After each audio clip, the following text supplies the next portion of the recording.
in trouble.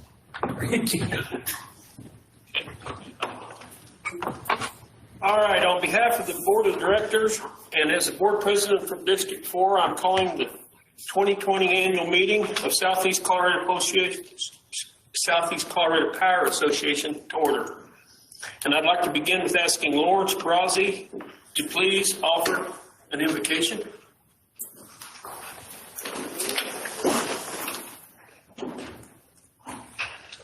Our most gracious Heavenly Father, we thank you for everything that you've done for each and every one of us. We ask that you continue to ask us to serve your cause and do the best we can as citizens of the United States.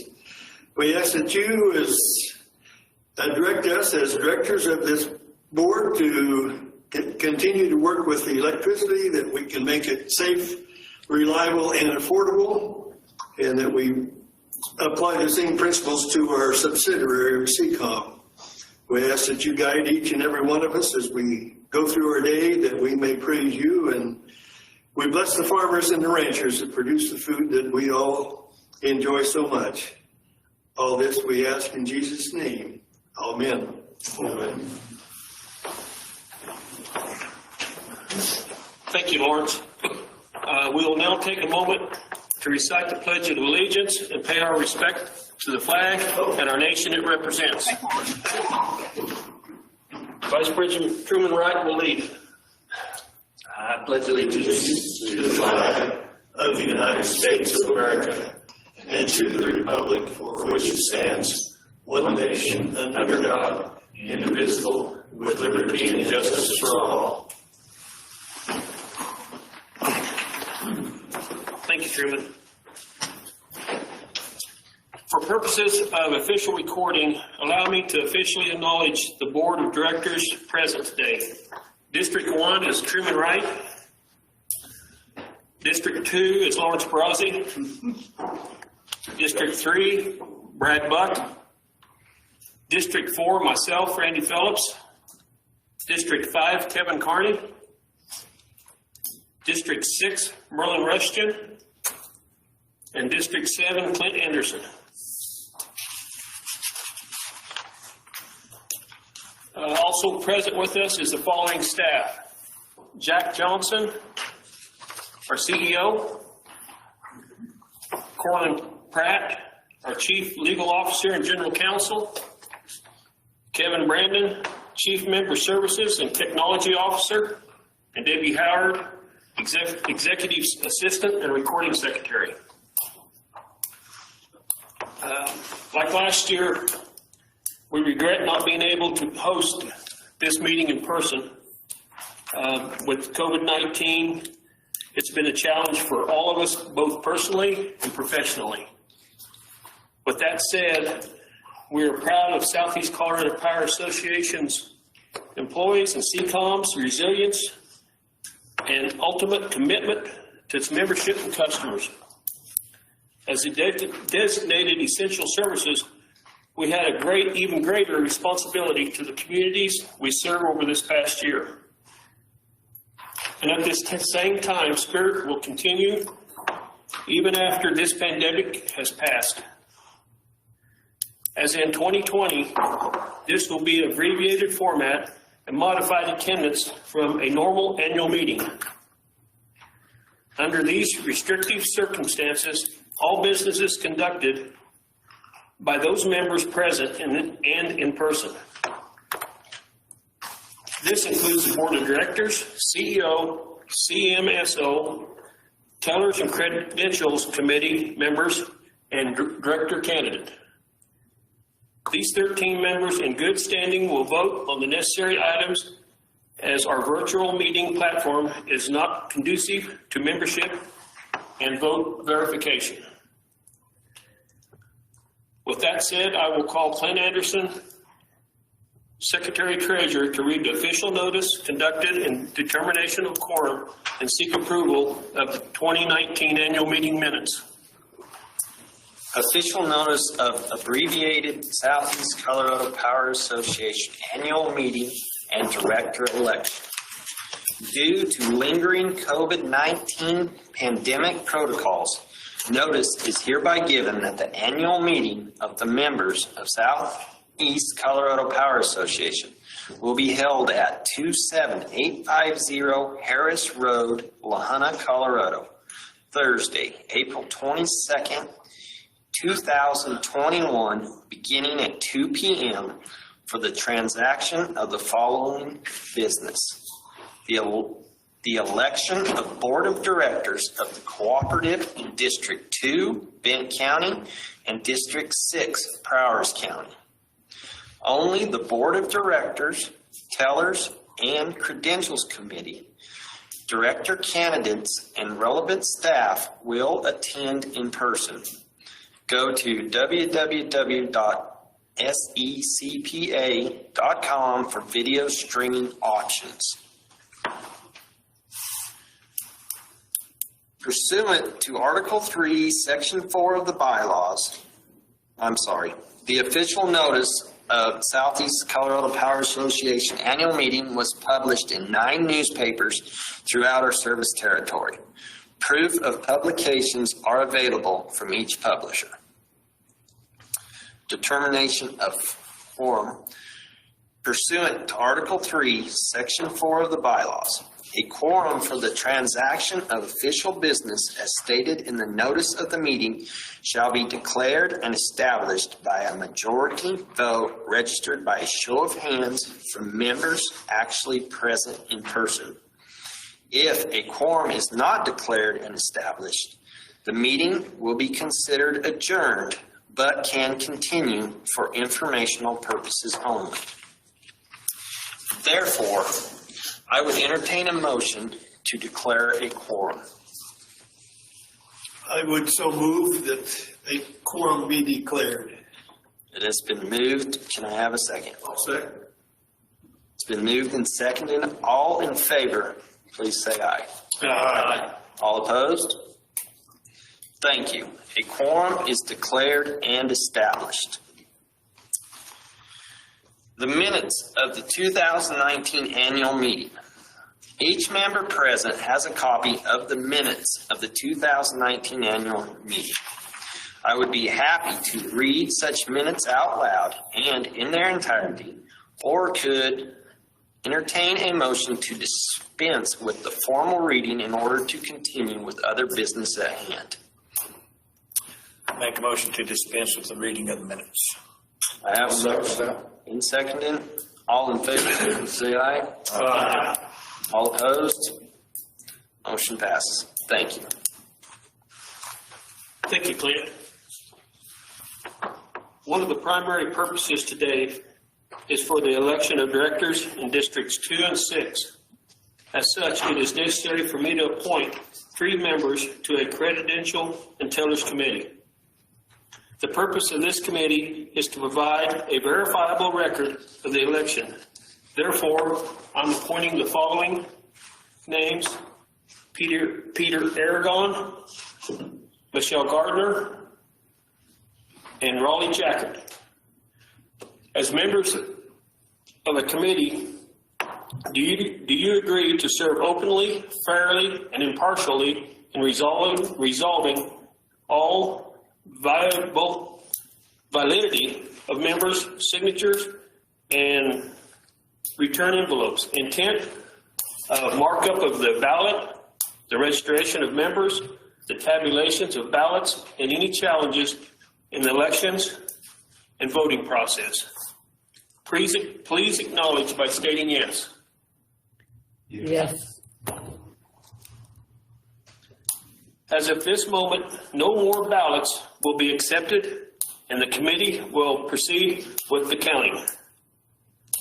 These individuals, along with supporting staff and the competing candidate, are visible on our live stream from the other conference rooms. All of them will disappear from the live stream while we continue with our agenda, but will return when ready to announce the results. This process may take up to an hour or more. During that time, our CEO will share an organizational overview, followed by questions and answers, then highlight our high school scholarship winners. Afterwards, we'll draw for prizes. So go ahead and excuse them. You all may be excused to the room to start counting. Thanks.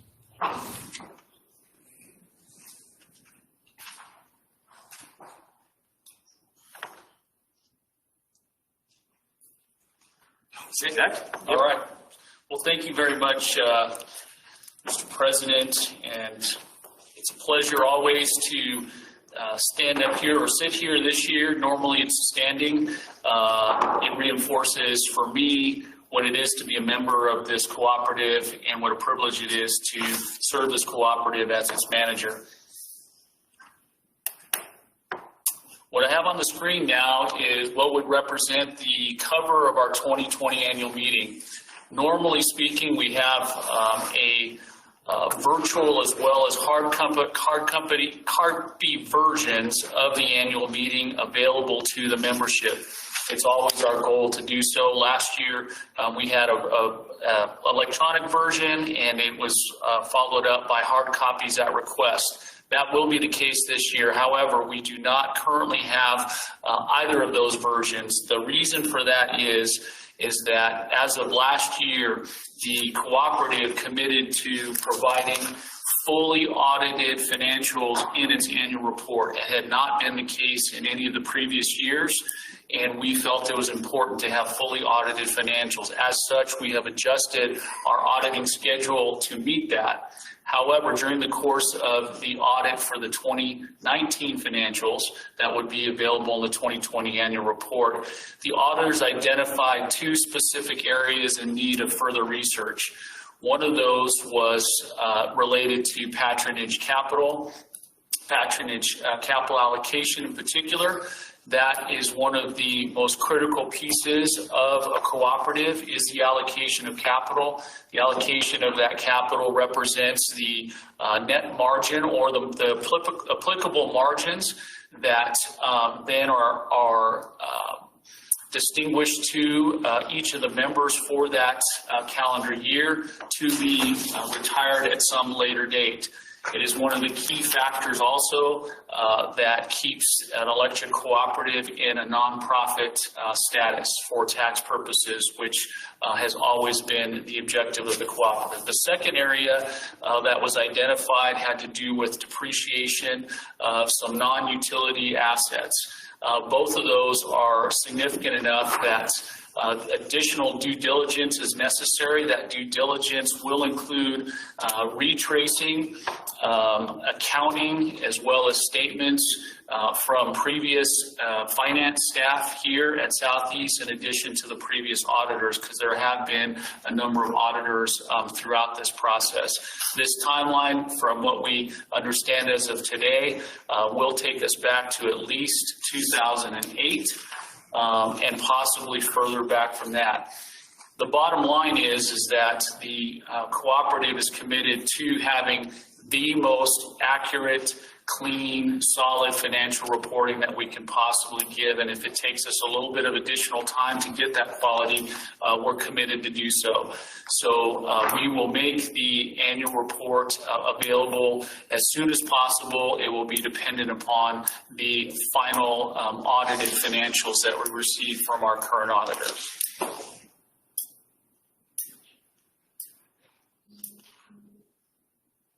So with that said, if there were questions that were going to be related to the financials, then they can certainly, once they're available, be sent directly to the bottom email there, info@secpa.com, and they will be responded to promptly upon receipt. But today as well, if there are other questions, then you can also go to the website, and there's an opportunity on the website to submit questions directly, or you can also email if that's another means by which you would like to ask a question. You can certainly do so there. Okay, so we're here today because of COVID-19, and much of 2019 is represented by that tagline of COVID-19, or the other synonym being the pandemic. We did talk about this last year because we also conducted a virtual annual meeting right as this pandemic was beginning or starting to emerge. And so we made some adjustments back then, and we talked about what we were doing at the time. So this is retroactively looking back to 2019. All public access to our facilities was restricted for a period of time that you can see up there between late March into mid-June. We did have some employees working remotely. Most were back by June or the summertime, and some did linger through the summer depending on the type of work that they did, technical or non-technical, frontline or inside the office.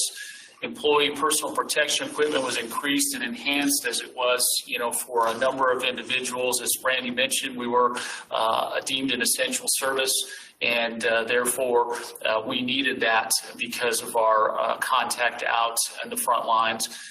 However, we did not stop any construction, and we did not tamper any of our installations. None of those were canceled by either us or even by a member or customer requesting our service. And outage response, which is important because that's real time and that's not pre-scheduled, then that was unaffected. And during the course of this time, we were under some governmental mandates to conduct a moratorium on disconnects and related late fees. In relation to the moratoriums in particular, during that period of time, both for Southeast and for Ccom, that financially impacted us somewhere in the range of about $130,000 to $150,000. So that's unfunded mandates. We did follow those mandates during that 4-month period, and then we resumed on our own to back to our normal policies and procedures. As a whole, I would like to say that I'm proud of our team. None of our team wavered. We appreciate the comments that Randy made about our team because they were resilient and strong, and they kept a member focus and a customer focus throughout. We stayed closed the minimal amount of time we thought was prudent, and from a purely business perspective, we were probably one of the most business as usual companies, and certainly from our cooperative peers, we're definitely far in that spectrum versus some others who chose, who are still considering their opening plans even this month. That said, and this is kind of our advertisement, that during this time, because we weren't available in person as much as we were previously to the pandemic, we did see an uptick in usage of our online services. As you can see here, if you don't have Smart Hub, and we're approaching almost half of our membership now with access to Smart Hub, and hope to see that increase because it is very fluid, and it gives you a lot of options at any time, day or night, during the week to be able to access things related to your membership or your account, bill payments, account history, the usage data. There's actually some following on weather patterns that are in that app as well, bank draft setup, changes, notifications, or otherwise.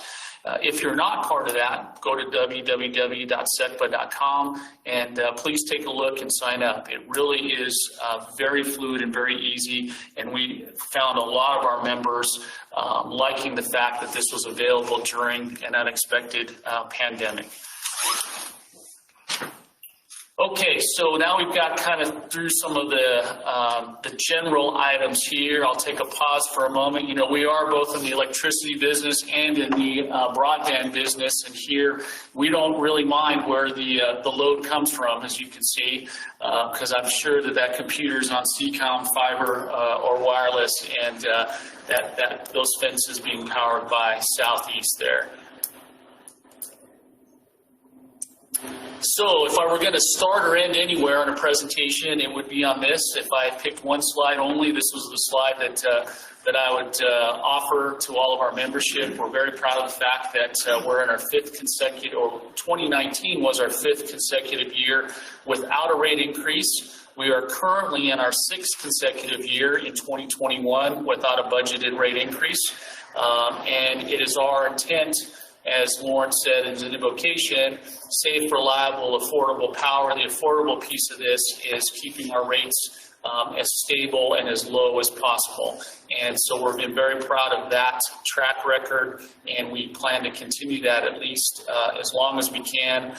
If you ask me to forecast today, I think it's reasonable to think that there will be multi-years to follow still. You know, during these 5 years, we have seen we have absorbed increases in personnel costs related to union contracts and cost of living adjustments. We've also absorbed a significant wholesale power cost increase during that time. And so we've had to be more effective and more efficient, but you'll see in some of the graphs, it has in no way deterred us from our mission or what you expect us to do to keep the other portions, the safe and reliable service going 24/7, 365. So if you look at this over a 10-year period, and I like to show trending when we get to the annual meeting, so you can just not have a more limited viewpoint of 1 year back, but let's see where we've trended, up, down, flat, or otherwise. And you can see here, you know, on the scale, just about 10,200 members, and you can see we're peaking up, you know, getting close to 10,600 members. So, you know, somewhere in the 350 to 400-ish, almost 400 new members have come on over the last 10 years, about an average of 40 so a year.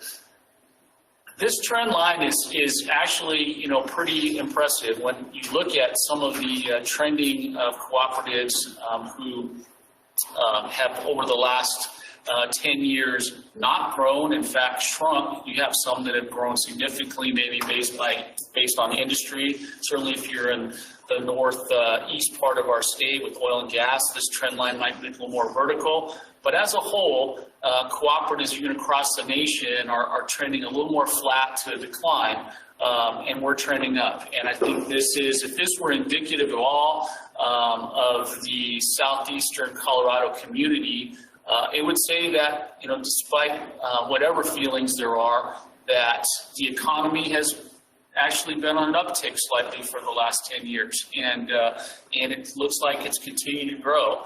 You know, the growth in the last, 3 or 4 years, we can attribute some to the gas industry, and that has some fluctuation, not the oil, but the gas side. The oil tends to be farther north, as I mentioned. But we've also seen an uptick in both traditional and non-traditional crops.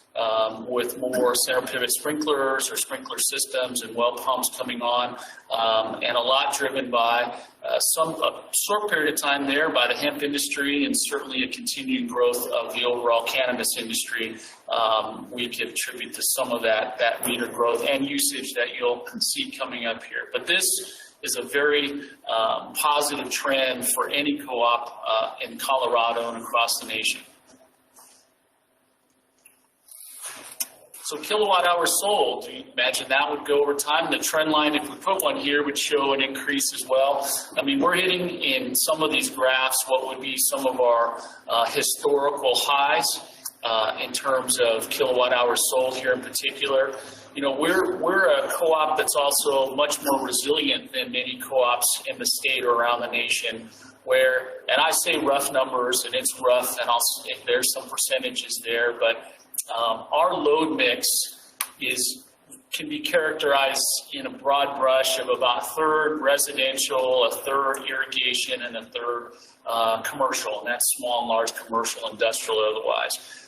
Irrigation's probably the highest of that, probably a little more towards the high 30s, low 40s, but nonetheless, it gives us the ability to be resilient over time. And, you know, there are economic ups and downs, and some of that's there in what you see in this graph. Some of what you see in this graph, too, is Mother Nature. Our irrigation follows Mother Nature cycles. You know, dry years are are better for the electric sales and what years are better for the farmers. And, you know, we're always torn in our heart because we want things to go well for all the agribusiness in our territory, and we're only reactive to that. And certainly if it's going well for them, we're not upset at all. But when it's dry, we need to be able to provide the power to get more water to those crops. And so, you know, this year at the end of 2020 represents a high water mark for the cooperative. You know, as you can see, at 240 million kilowatt hours sold there. So you would imagine with higher kilowatt hour sales, you're going to have a higher gross revenue, and that's also peaking there. You know, almost at 30 or just over $34 million actually in 2020, a very high revenue year. And in general, before I move to the next slide, these two trends I think are going to only increase in 2021.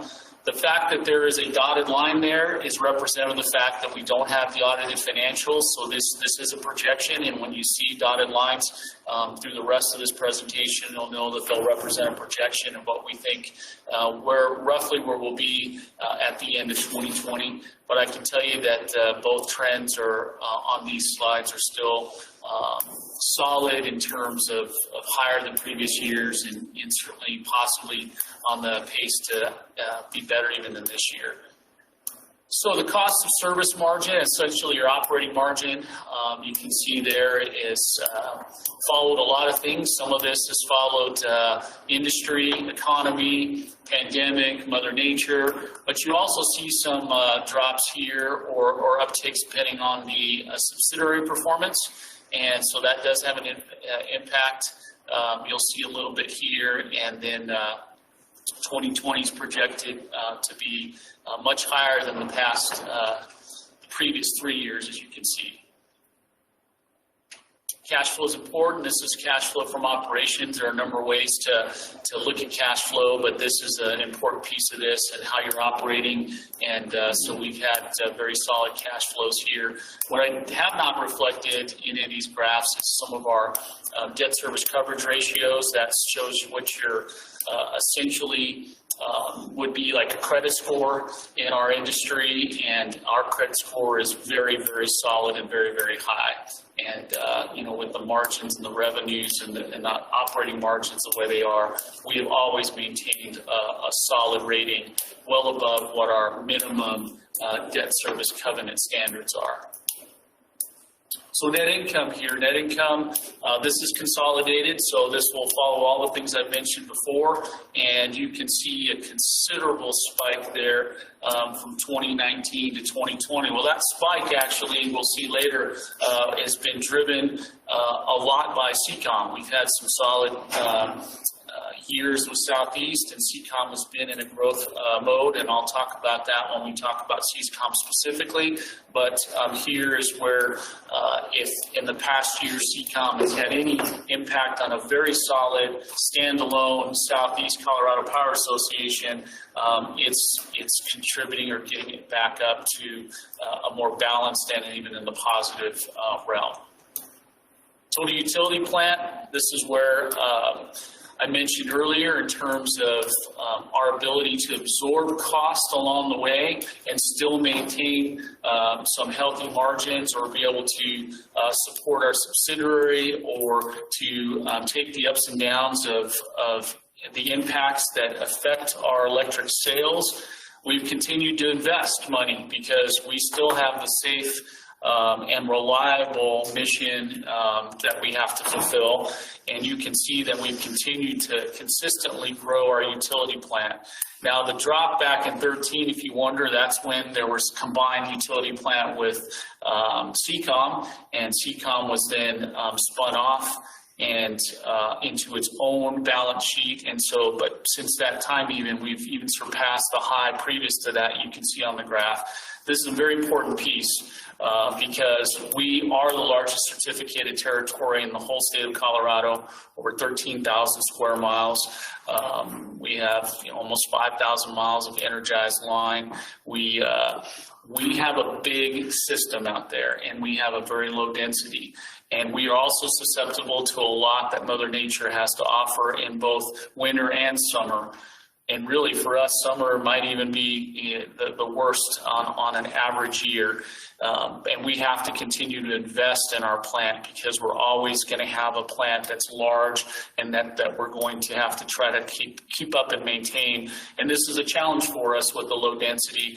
And that is going to be a greater reflection of the fact that Southeast historically has managed its money well to be able to continue to have lower rates, no rate increases, and invest in the plant to make sure all three of those prongs are in alignment. Equity percentage, this is going to follow a lot of net income or total net income, but it's also going to be related to your assets to debt ratio is going to have an impact on that. You can see we're having a pretty big spike. That said, you know, you're hovering in the 52 to 58 range, and this is a very healthy range to be in. Some of this too is going to be related to the investment we make in our total utility plant. So when you see some upticks and downs, it could be related to a heavy project year. Could be a year in which we had a number of storms that cause outages or otherwise, so we had to replace plant that's out in the field. But overall, this range here is an extremely healthy range. When you look at this across the nation or even across Colorado, we're well above the average for equity percentage and overall, and up on a higher end. There's certainly some that have more, but they're not a lot, and there are a lot that have a lot less than this. I mean, there are some co-ops that are happy to be in the 20 to 30% range, and we maintain a healthy double aspect to that. And this was also is in a way an insurance policy that we have on ourselves, that we have equity in case there would be some kind of catastrophic event. Let's say a large tornado came through and took out thousands of our poles. We can go and we can fix that here because we have equity that we can work with. So we talked about the three prongs of our mission, and these are really our objectives at Southeast. The reliability aspect, we have spent a lot of money on the utility plant towards reliability. Part of that is also line loss for us, which is expensive. Our operations manager and officer and myself had this discussion not too long ago, and we feel that just in the last 3 years, we have significantly improved the reliability because we have targeted what have been historically problematic areas. And if you lived in one of those areas, you would know, and if you did, you probably have seen a significant improvement. But it's been a concerted effort to be able to do that. Part of that ability to act so quickly and be so targeted is that we are no longer part of the RUS financing, and that we are actually more nimble and more effective in being able to get out to those areas and utilize our finances without having the bureaucratic and governmental kind of red tape that would hold us back from time. Cost effectiveness, I've mentioned that too, the ability to be able to keep 6 years in a row without a rate increase. I think that we've done a very effective job there. Member relations, we have a much greater presence on social media. In fact, we're looking at hiring an additional individual to even bolster that. It's in the budget for this year, so you might see even more types of collateral or type of presence out in the communities. And our financial strategy will continue to be the most cost effective and to continue to try to keep our rates affordable and hopefully not increase for any kind of near term. All right, so I'm going to stop there for a second because now I'm going to shift gears. One of the things there'll be a Q&A coming up, but that really is the kind of business portion of the Southeast overview. Now I'm going to talk about some individual employees. We had a suggestion. We started a few kind of new traditions in the last 2 or 3 years, and one of them I'll mention coming up. But one of them was a suggestion that we highlight some of our employees each year. And so we started doing that last year, and we're going to continue that because I think it is important to know the faces that are behind the service that hopefully most of us will take for granted when we go to the light switch or turn on anything. So we're going to start here with Joe Self. So Joe was hired back in 1985 with us, and he worked with us for 10 years. And then he took a 10-year break, and then he decided to come back, and he's been with us since 2001, so another 20 years. He'll actually be retiring in just a couple of weeks. He started with us as a journeyman lineman, and he's ending with us as a warehouseman. He's based out of our Springfield location, and you can see his hobbies are golf and playing music, and we already have his retirement party set up, and we're excited to have that in the coming weeks. And you can see down there, we've asked each of these individuals to give us their favorite quote or say whatever they like to say. And you can see that he's very thankful for the opportunity from the board and down and what Southeast has done for he and his family, and he'll be missed. I can tell you, we sure enjoy having Joe around. He knows many aspects of this business, so we wish him the best, or we'll be wishing him the best for a lot of great rounds of golf and some great music that he'll hopefully compose. So Paige Horn, if you recognized her or could from this picture, you might have seen her in the back room there. She's helping to conduct, and her staff is helping to count the ballots right now for the director election. She was hired back in 1999, so been with us for quite a few years, and she's our manager of accounting and billing, which is a very complex and intricate task. It seems like it would be pretty straightforward, but I can't tell you how much that team is member focused, and they take every little detail to be sure, even with this ballot process, they wanted to be sure that every single one counted and contacted members to make sure if something wasn't matching, that would match. And they do the same thing every month when it comes to the billing inquiries, or if we're about to have a disconnect, they do everything they can to try to avoid that. If you spent a morning or an afternoon amongst that group, you would be impressed. I know I am. And so Paige has been leading that for a long time and got the system down very well. She loves spending time with all critters, and there's one of hers right there. But if you talk to her, there's many others around, and her family, of course. And very, very always happy to hear, working SECPA is one of the top 5 things to happen in her life. If you ever see her, you can ask her what the other 4 are. So, Jennifer Yant, hired in 2014. She's down in our Lamar office. She's a member service representative. She's also into music, much like Joe. Plays the saxophone, loves crafting, and loves DIY, so do it yourself, in case anyone didn't know what that acronym was. And, she's also strong in her faith, and she, has put out her favorite quote there from Proverbs 31:25. And Jennifer also helps a lot with our outage reporting so that we can get the kind of training that we need and track the kind of outages that we have system-wide to help us improve the system going forward.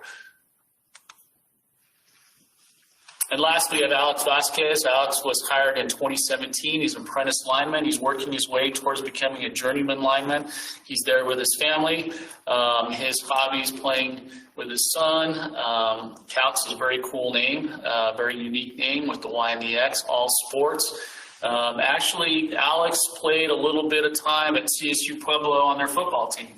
And he's a great guy to be around. His son and I rode together on a big 2-man bucket truck through the La Junta Lights Parade, and very proud of his dad, and spent the moment to point out where his dad's gym is as we passed by amongst all the other Christmas lights.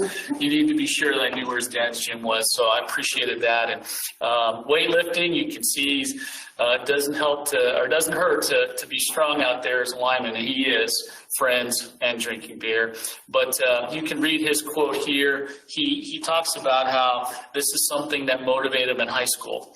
And this is something that pushed him and was when he heard it, made a difference in his life, and it's got him to where he is now. And just recently bought a house and starting that phase of his life too, so very exciting for him. However, they're part of a big and larger team, and this is our full team at Southeast right here. This is 50 employees. We've been staying pretty steady at this 49 to 50 employee range for the past. I've got it back to 2015, and I think it will go back even farther than that. You see, from inside to outside staff, it takes a very dedicated crew. A lot of smiles there, and actually, some of those pictures were taken after an all-night outage, so they look pretty good for being on all night. Although a few of them we teased when we put this collage together. But I think the collage that's the faces of Southeast Colorado Power right there. And that's the crew that proudly serves the membership and I think does a fantastic job. They believe in the cooperative principles. They think it's a privilege and they're proud to work for a cooperative business because there are other options in utilities like IOUs or municipalities, but everyone really believes that the cooperative membership is the right business model for utilities, and we certainly feel the same. So I will say too, in general, this past year we had 4 promotions. So there is upward mobility, or has been opportunities. We've had some movement here, and we've had 7 apprentices that have moved up in their steps. And there's a 7-step process, and they become a journeyman, and we had 7 of them move up towards achieving that journeyman status, and then we had 4 promotions from journeyman to serviceman in a couple of cases, and 2 of them actually went from apprentices to journeymen. So we're always excited when there's opportunity for upward mobility here. Okay, so I'm going to pause there for a second because we're going to shift gears and we're going to go over a look at Ccom. So, we are again in the electricity business and also in the broadband business, and it seems like the two can be separated. Anywhere you look, you can't have broadband without electricity, and so we've certainly got the two services. 2 types of services, or necessary services or dependent services, mirrored together here. Okay, so we'll look at Ccom. Overall, we had a fantastic year, and you'll see in terms of the trending, I say that based on the trending, but I also want to make the same kind of pitch I did last year. We have similar services available for your Ccom accounts as Ccom customers. Same type of data history, bill payment options, account options, or otherwise. We don't do the weather following on this like we do over at on the southeast side, but it's still a way for you to have access whenever you want to the services at Ccom if we're here or even if we're not here. Okay, so kids these days, it's all they want to hear. They walk in any place and they just want Wi-Fi. I don't know if anyone else has experienced that, and I'm sure they am. Everything's got to be Wi-Fi. So here we have a kid thinking that, well, there's got to be Wi-Fi because what mom said and what she's trying to hear in the show. If there is Wi-Fi, we just hope it's Ccom Wi-Fi. So Ccom, just like Southeast, is a mission-driven organization. And Ccom is one of the 2 wings on the same bird, as I quoted one of our directors, Mr. Buck, who's sitting behind me. And we've managed it that way, and we continue to manage that way in the culture, and that culture has gotten even stronger in terms of that concept. But it is mission-driven.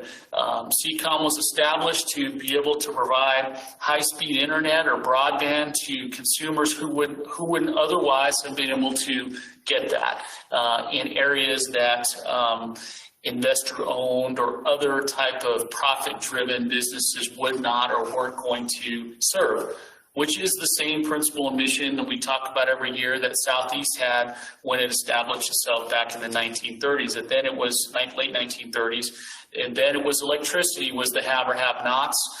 It was the economic divide in households or communities if you had it or didn't have it.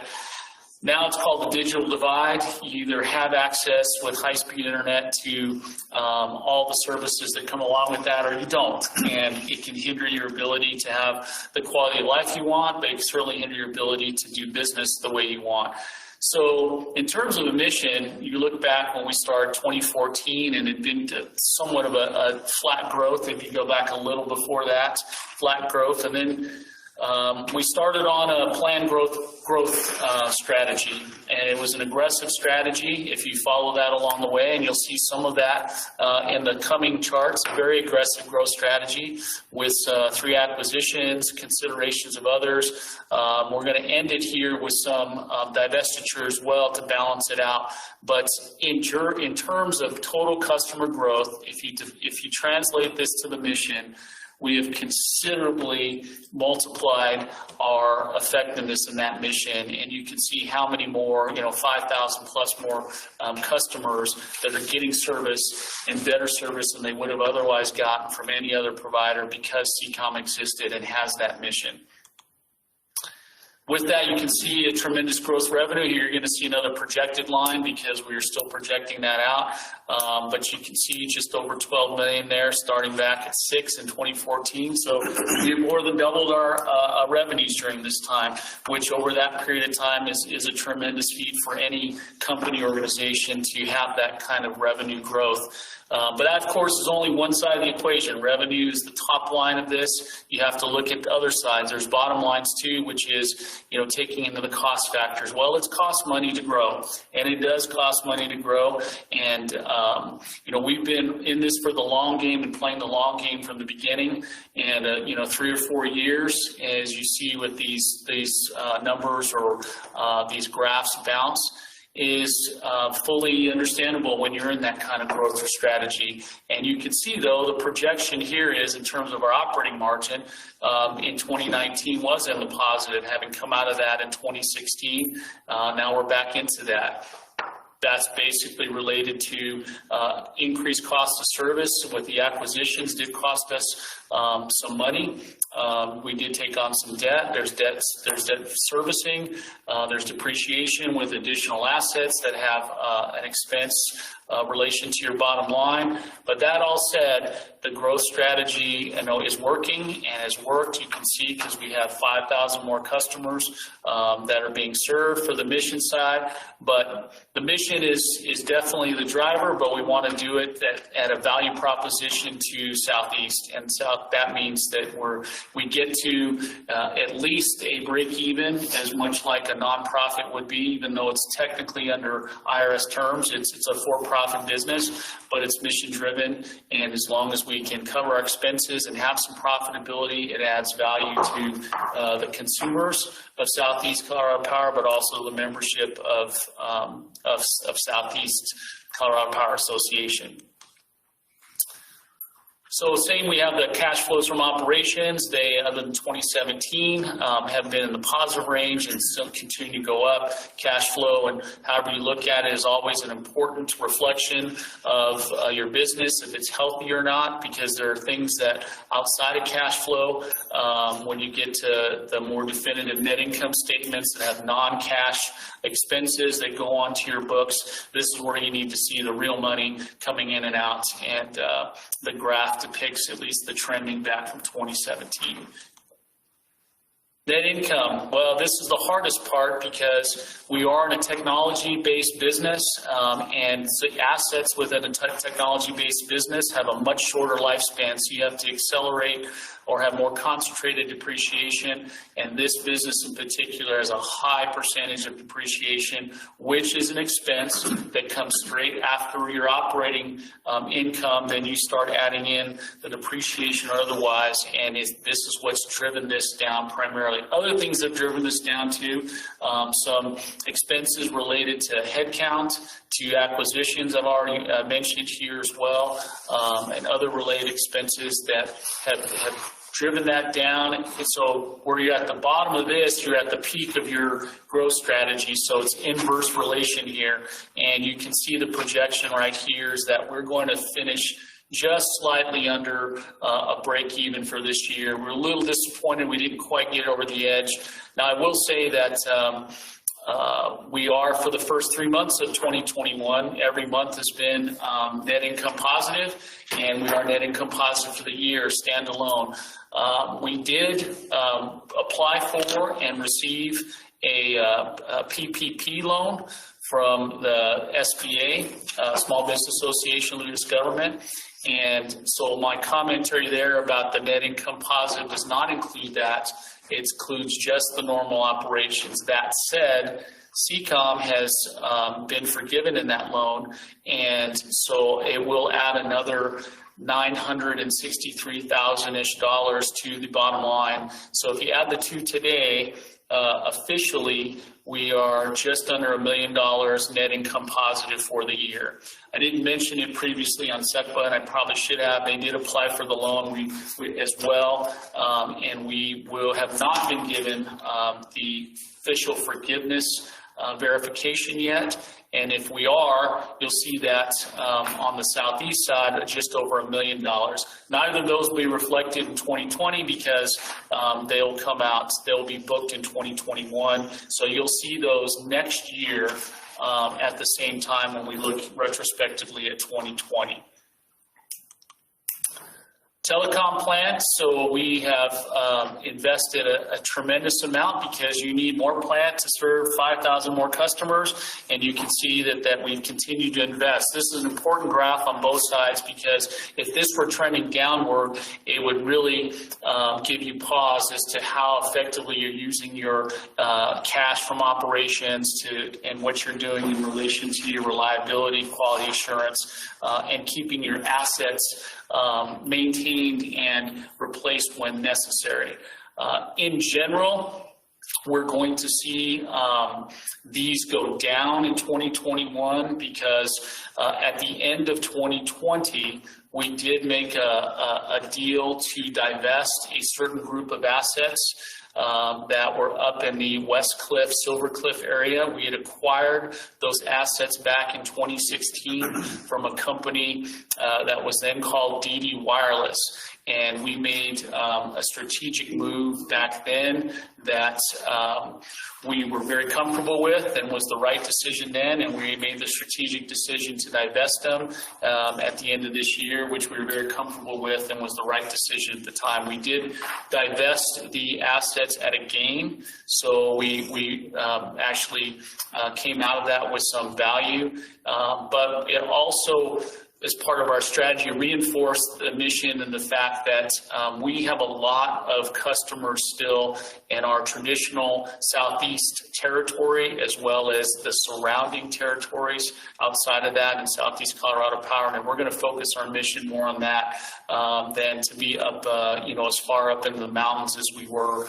We're a front range provider, and we're going to be more of a front range provider going forward. And so it also helped us, when you read the annual report, it helped us to avoid an FCC mandate that required some investment that we just didn't think was going to bring us the return for the future in that area. And so we're happy that another organization felt that was strategic for them, and we made the transaction.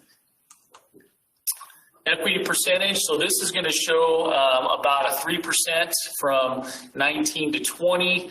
I can tell you that it's up another between 4 and 5%, and again already in 2021. That's based on positive net incomes that we've realized in the first quarter of this year, in addition to the PPP that I mentioned earlier that is booked in 2021. So this is on the trend back up, and it's one of our goals, as you can see here. The second one down, but net income growth, as I mentioned, we're mission driven, and we're not trying to act like an investor-owned company and drive up, dividends or otherwise. We want to cover our expenses, meet our mission, add some value, monetary or otherwise, to Southeast and its membership. Equity increase, equity's on the rise. It's from its low, it's up about, as I mentioned, over 7% from a year ago or so, and we want to continue to increase that equity. Customer experience enhancements, we now have a focus on the actual term customer experience and enhancements. We have improvement in some of our network operations. We're investing heavily in, we're now in the second and third phase that started some years ago of improving our network overall. We call it Project Blue Book, and there's phases 4 and 5 after this, and even ones to go. You've got to consistently be upgrading your network in order to stay up with the technologies and be competitive, because this is a head-to-head competitive business. Some of the places that we're going to be focused on are public-private partnerships, as they're now known as P3s. There's going to be a lot of opportunities for that because of the second line there, which is grant opportunities. You can hear it every day on the news or read it in the newspapers about broadband, broadband, broadband. And with that, all kinds of stimulus funding, recovery funding, pandemic funding, whatever you want to call it. There's a lot of money trickling specifically towards broadband and broadband in rural communities, and we think we're very well positioned to be able to take advantage of that. There's some other strategic partnerships with some governmental and non-governmental entities that we are striking right now that hopefully next year at this time I'll be able to talk about how they materialize, and of course we're going to try to continue to grow organically. I'll go back here for a second. So we did spend some time, I'm going to make one quick note, we did spend about 18 months as an organization coming up with what we didn't have previously, and many companies have, which is a why statement, a mission statement, a vision statement, and a value statement. And you're going to be able to see those posted on our website coming soon. We're very excited to be able to be in alignment and profess exactly what each of those represents to us. And we're actually probably going to look at that, doing a similar exercise with Southeast next year when we get through the rest of this. So let's talk about some of the Ccom employees as well. So we have Jennifer Belia here, network technician. She was actually very instrumental. If you experienced, like I did, some of the Easter outage with Ccom, which, we were very, was very fortunate and certainly not what we strive for, but she was one of the first ones in and stayed up some of the longest to get it back on as quickly as possible. These things happen. It was an external factor that caused that, but it still flows through to us. But we have strengthened and know how we can strengthen ourselves even more for the future to avoid that. She has kids. Anyone's a parent, this is a hobby, whether you want it to be a hobby or not, and their hobbies are yours: sports, barbecuing, beer, and just being in the outdoors. And you can see her quote there, which is, philosophical in many, many different ways, but she's a fantastic, part of our back-end network operations to keep things going. Connie Fernandez, hired back in 2019, accounting supervisor. This was a promotion for her not too long ago, I think just a little over a year. Hobbies include family, fishing, camping, word search puzzles, and Hallmark movies. And she's chosen a very nice quote down there from Mother Teresa. Scott Herman. So all these pictures were chosen by the individuals themselves. We didn't choose these pictures. And I was told by Scott that this was his very first ever selfie. So he did pretty well, but it also shows, what Scott does. And then he's got 4 screens back there. He's looking at all kinds of GIS data. He's our engineering manager. His team is the one that helps determine, like our staking engineers on the southeast side, determines the best path and how to build our network out, or how to get to individual customers and the costing that goes along with it. So many of our customers will interact with him. And he actually came along when we acquired his company some years ago, and he's one of several that have come along through acquisitions, but this was even prior to our most recent growth strategy. But he likes hunting, shooting, coin collecting, watching his kids play sports, and you always put a smile on his face when you talk about his kids playing sports and what they're doing. He's a devoted dad. So if you're not early, you're late. Pretty simple, straightforward. So and he lives by that. So And finally, as I said, we had people pick their own pictures, and Terry picked 3 of himself, and I put all 3 on because I thought it gave different aspects of Terry, and this I think gives a pretty complete view. Terry's a great guy, hired in 2006, so he's been around for quite a while, through a lot of Ccom's growth period. One of our outside technicians, you'll see him around in a truck, splicing fiber, installing, doing construction. He likes reading and do-it-yourself as well. He decided to put 3 pictures and 2 quotes, but who am I to filter that back down? If this is what I expressed, so there's Terry there. That said, as always, too, I went too far here. This is the full team here, so I'll give you a little trending here. So right when we started our growth period, we were at 54 employees. We peaked at 71 employees, and we're back down to 56 employees. So some of that expense side that you saw on some of the graphing was related to that. When we were going through acquisitions, we probably got a little overstaffed, but we also at that time maybe needed that staff. And as we absorbed those former competitors and integrated them into Ccom, what you can see is a much more effective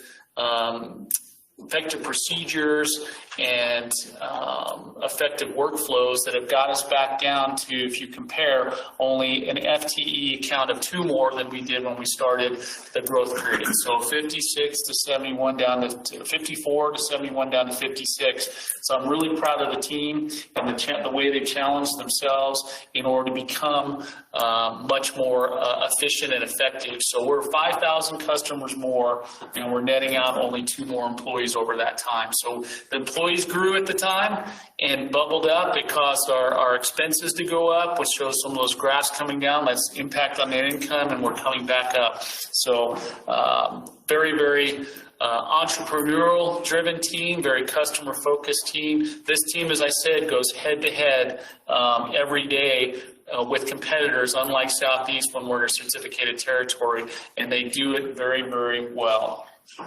So now I'm going to go back here. Some of us are old enough, including me in this room, because we had this discussion, hi-fi to Wi-Fi. So hi-fi was the big deal in stereos at the time, right? So you've got, in the right period of time, you've gone from hi-fi to Wi-Fi. And so I don't think you have to be as old as that cartoon depicts there to have been in hi-fi and Wi-Fi. Okay, so I'm going to stop there because I'm going to take Q&A. It's one of my favorite parts of all employee meetings. It's one of my favorite parts of the member meetings is taking Q&A. And so I will stop there, and then after the Q&A, I'm going to highlight some of our high school scholarship recipients. Well, there are a few. Okay. And this one I left in this column because it was specifically referencing the clause. Looks like we might miss. Okay. And then if you hit publish, we'll do that.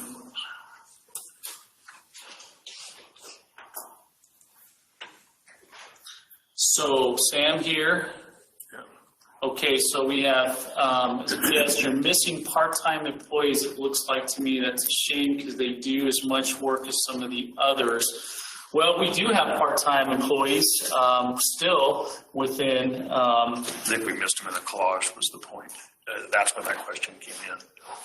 Oh. Well, the collage should have included everybody. Yeah, I believe we must have missed some of that stuff. Okay. All right. So certainly not intentional. Not intentional. If we missed a picture there, it was intended to show every single employee of both sides. Normally what we've done in years past, or our tradition has been in the last couple of years, and you'll see it, you won't see it this year, you'll see these same collages, and if we have to update that collage, we will when we publish the annual report. But normally we pull together the entire team, Southeast and Ccom, and we got in the warehouse here in Lahana, and we bring up our trucks, and we take an employee picture, an annual employee picture. So we try to get everybody always in there.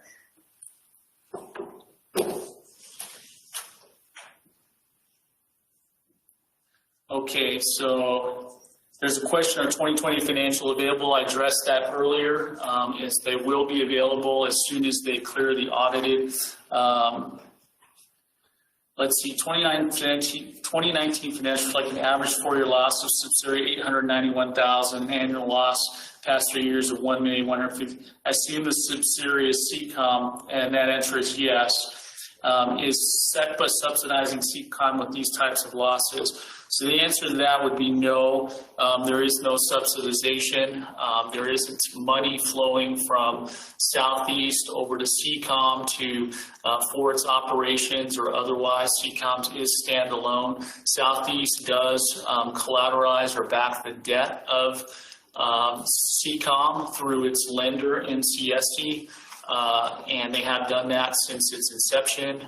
We have an arrangement through our refinancing with NCSE, the pathway that had never existed before for Ccom to collateralize its own debt in the future. Obviously, we need to have gotten out of our growth period. I have spent a good amount of time over the last few years with our lender, its parent company CFC, and discussing what at every stage of the way what our growth strategy has been and what our plan has been in order to do this. And as I said before, we've consistently played the long game on this, and 4 years is a short time in the long game that we have with these two entities who will be here for decades to come. And so there isn't any subsidization that's occurring. Now, Southeast has lent Ccom money in past years.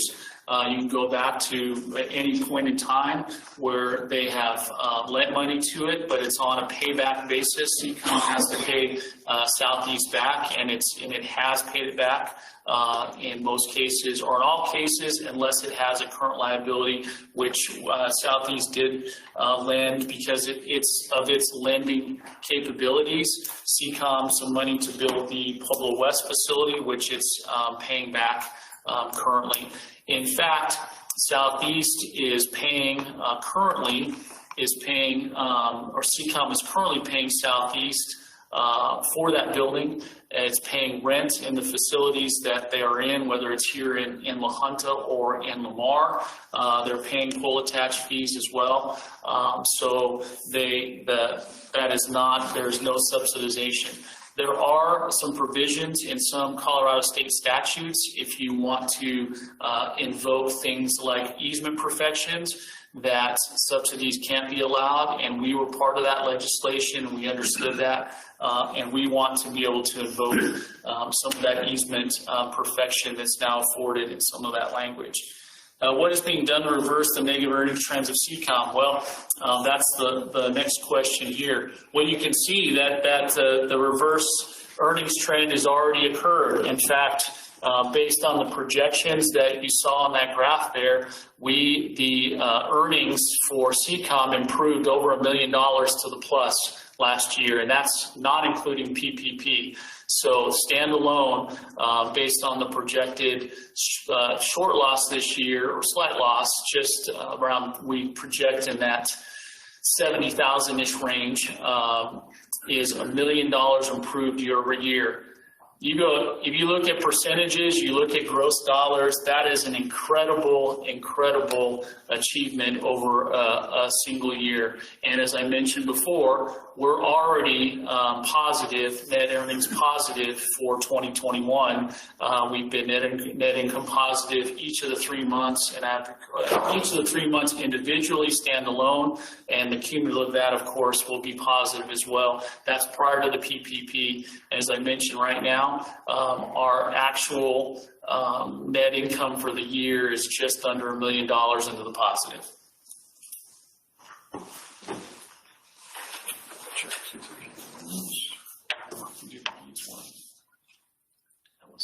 I brought my glass.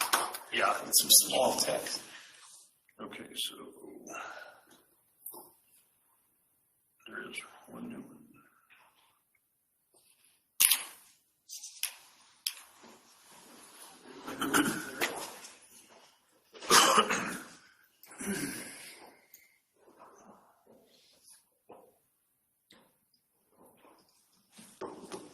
All right, there's a specific question on cash flow, and in looking at working capital, current assets, like I see that working capital in 2015 was $2,023,623, while 2019 shows negative 27,0913. To me, that sign that SECPA is not cash flowing well.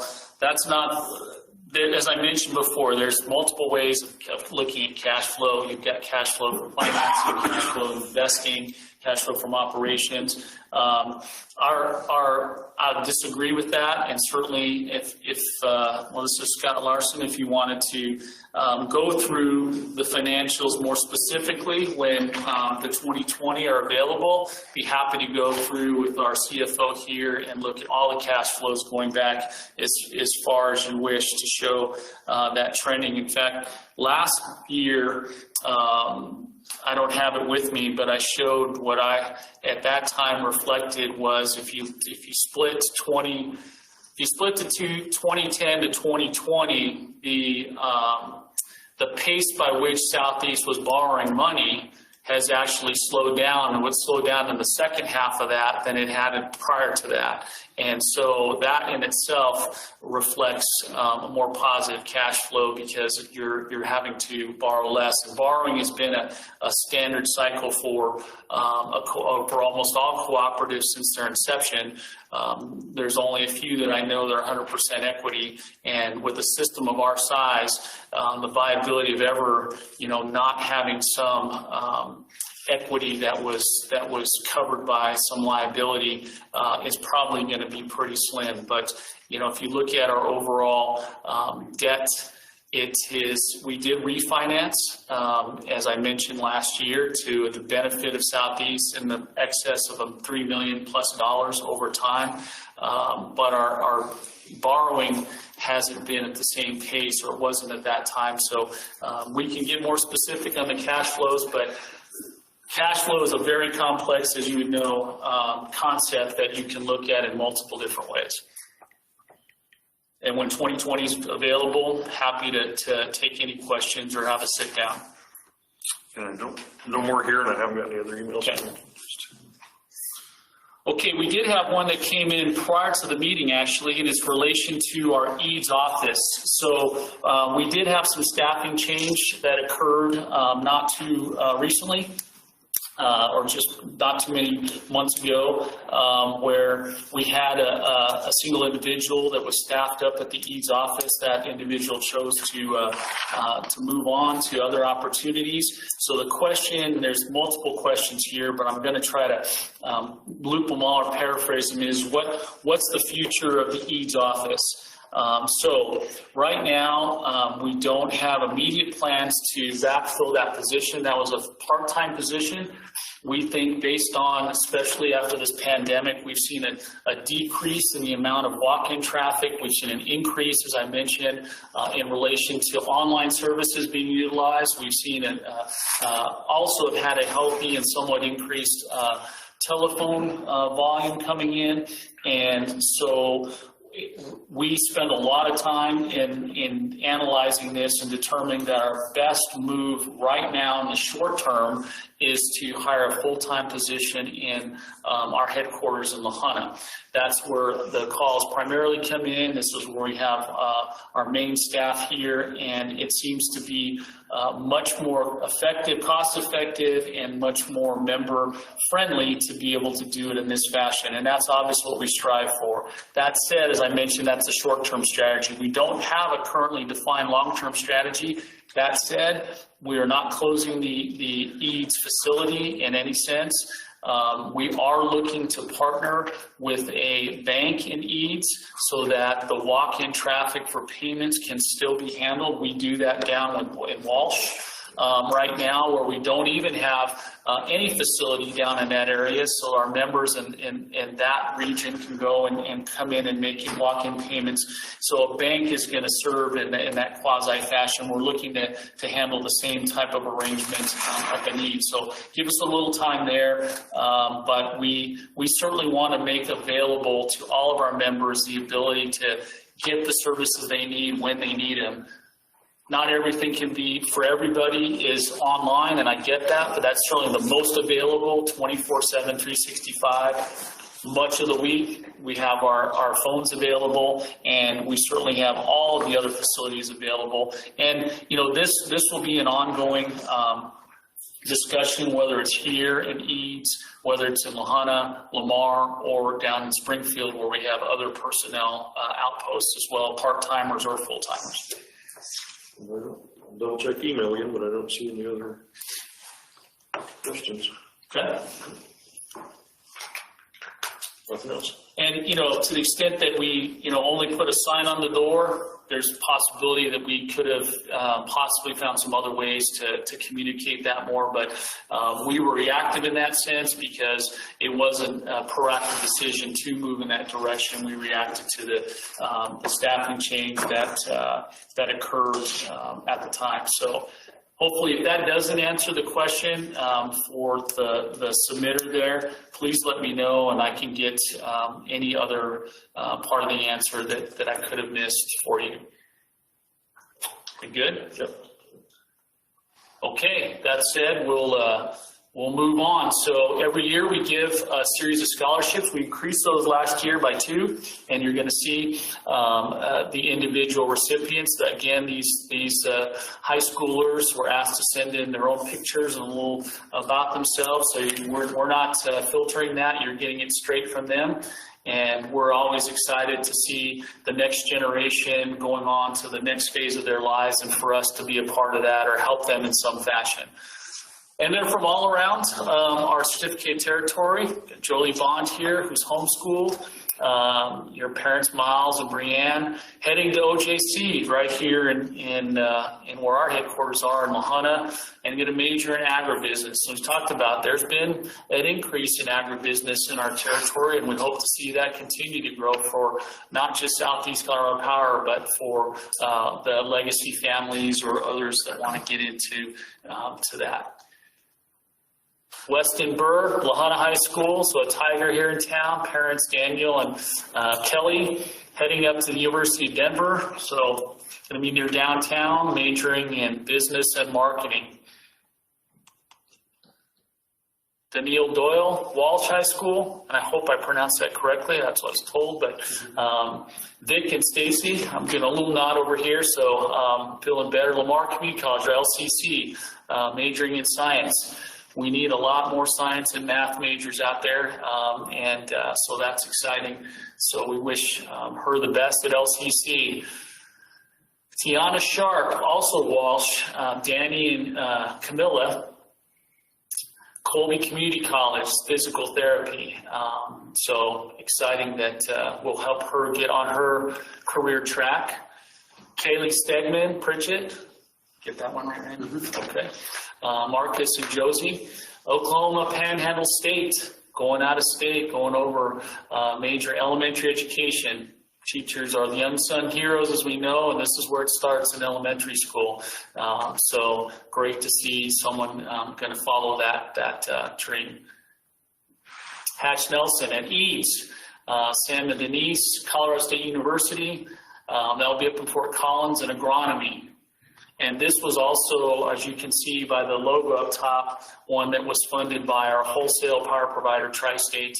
So we thank Tri-State for making that contribution to Hatch in his college career.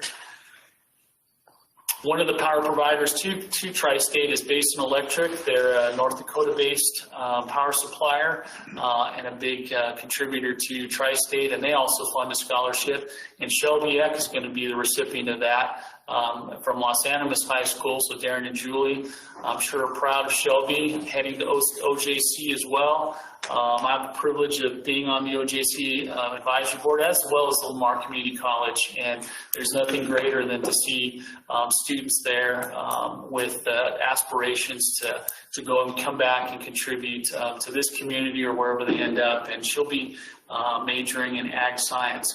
So we're going to wish all of those high school recipients the best in their next phase. And again, thanks to Tri-State and Basin for their contributions. It's always our commitment to the community, whether it's through scholarships or other funding, sponsorships, to ensure that we are a great partner in all the best that happens within our territory. So with that, I'll conclude by the fact that 2019, in retrospect, was a very good year for Southeast. We're projecting just under $2 million in margins, which is, back on to a healthy track and good for a cooperative as a whole. You saw the trending with Ccom, and that trending we think is only getting more positive. And so if anything's 2019 set up a very, or 2020 set up a very solid 2021. And I think you'll be very, very impressed or pleased with the results that we'll have at the end of this year going into 2022. So thank you very much. It's a privilege to be a member as well as the manager of this cooperative. I want to say on behalf of the employees, thank you to the board of directors for all their support that they provide to us, their policies, their direction, their governance. And also to the membership for creating this and being part of the legacy that keeps this cooperative alive. So I will pass it back to you, Randy. Thank you, Jack, for the Southeast Colorado Power and Ccom overview. And I'd like to thank the customers for their comments and questions. And this year we have added back in the prize drawings, and I'm going to turn it over to Kevin to draw some prizes. Okay, yeah, so we're gonna do some cash drawings, and then we have two Black & Decker 40-volt electric lawnmowers that were donated by Tri-State. So we're gonna do 5 $100 drawings, and then we'll do the mowers, and then we'll do a grand prize drawing of $500. And the way this is actually gonna work, I didn't really want to try to do gift cards and things like that. And so we will actually be hand delivering these to the winners over the next week or so. So we'll get started on the first $100.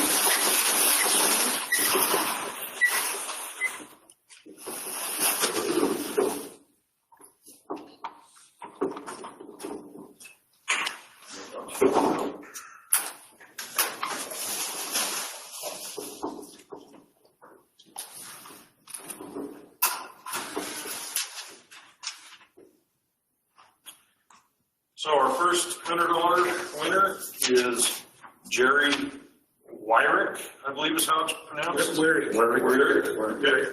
Jerry Wyrick. That'll be $100.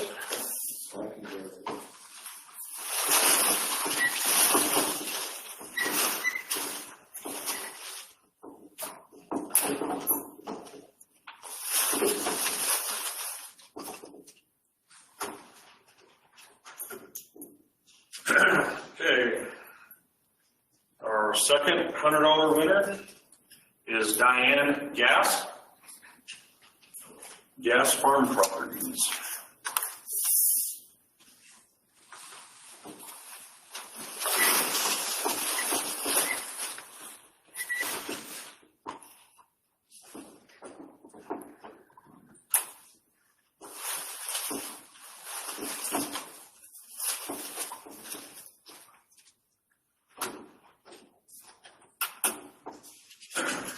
Third $100 winner is Michael Meany, I believe is the last name, from up around Yoder.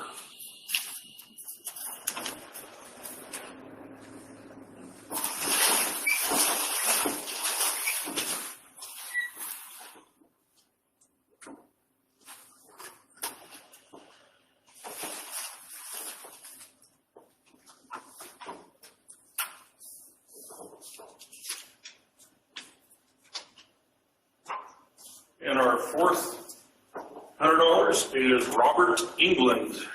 We're down around the bar. And by the way, how we got the entries into the drawings is big, since nobody's here to enter in person. Everybody who returned a valid ballot was basically we put them on a piece of paper and stuck them in here. So this will be our last $100 winner.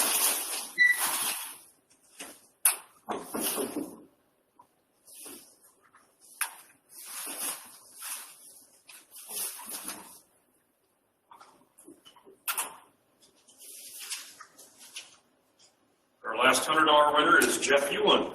Bees.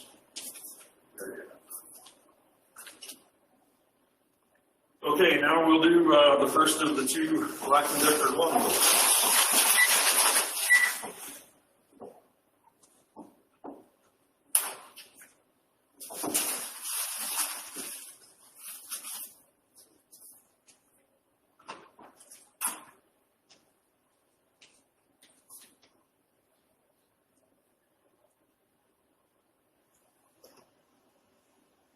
And this one is Edwin Humberg.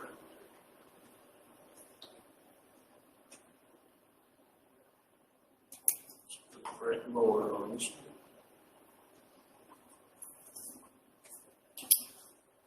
Second mower.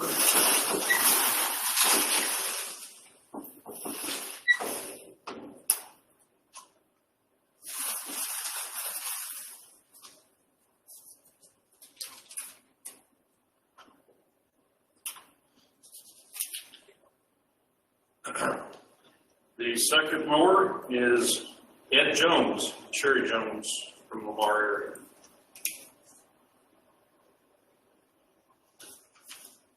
Okay, now to the final grand prize, the $500 cash drawing.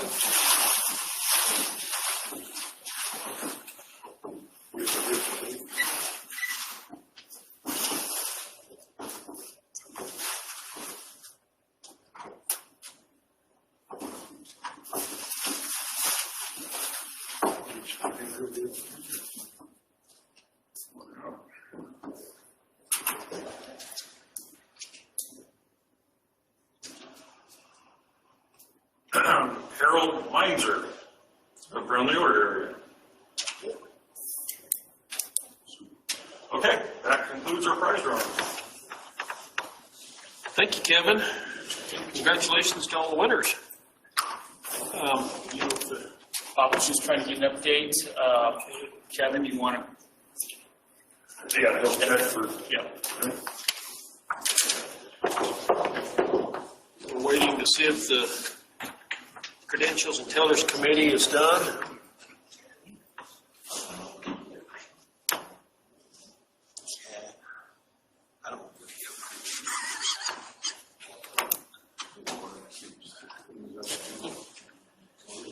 So there's one more there. Let me check. Do you know what all this brings us at?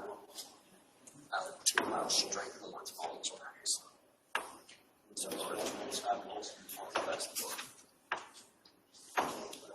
Okay, we did have a straggler question or a late question come in. I call it every month. It's the same Sam that mentioned the part-timers earlier. And pay bills and get people that answer in Lahana, Lamar, and Springfield. This is a phone-only ring in Lahana. They ring everywhere. It rings everywhere. So that's why, and it's part of our ability to try to get as many calls in as possible. We have them ring to all available MSRs and that are working that day. So we do have some part-time, some full-time, but they do ring. So we're going to try to get your call answered as quickly as possible, wherever that is. Looking to us. I didn't see more on email.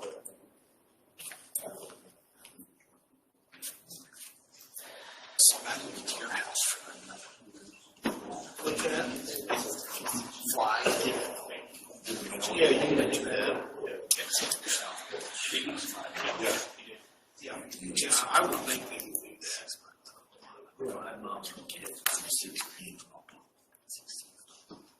So, 2, 3, 4, 5 years.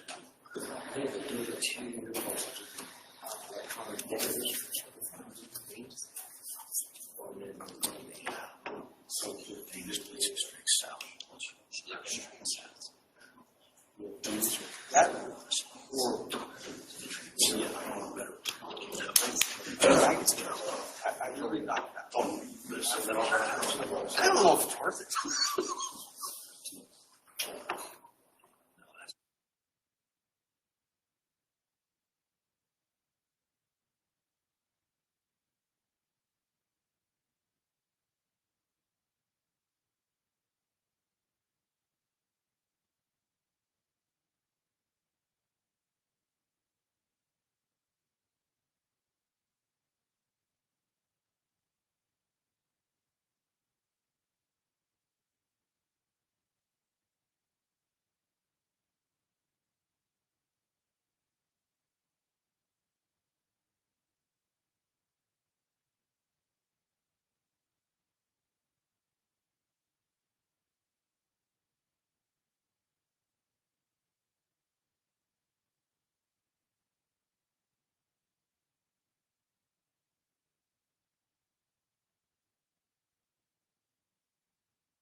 I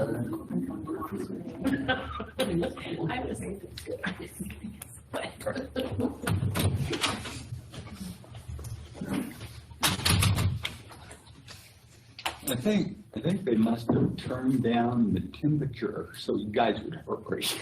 They did. For Paige. God. It was at someone's request.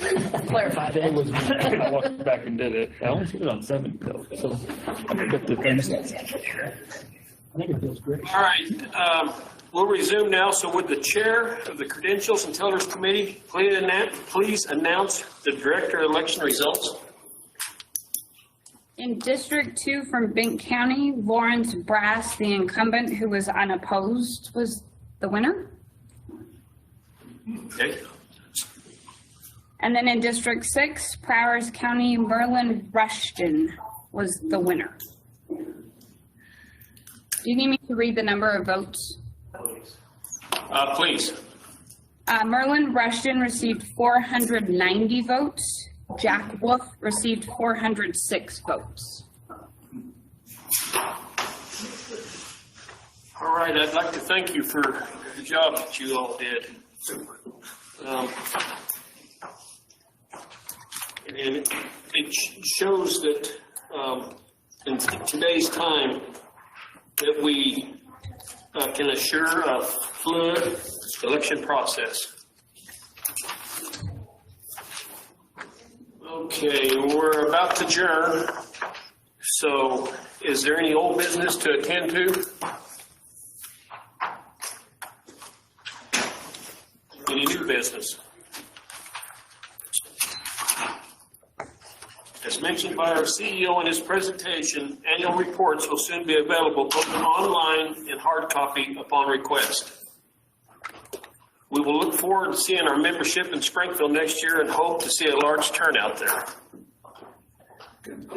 Until then, please stay safe and healthy. I would like to entertain a motion to adjourn. So moved. I have a motion, a second. I'll second. All in favor, say aye. Aye. The 2020 Southeast Colorado Power Association annual meeting is now officially adjourned. Thank you all.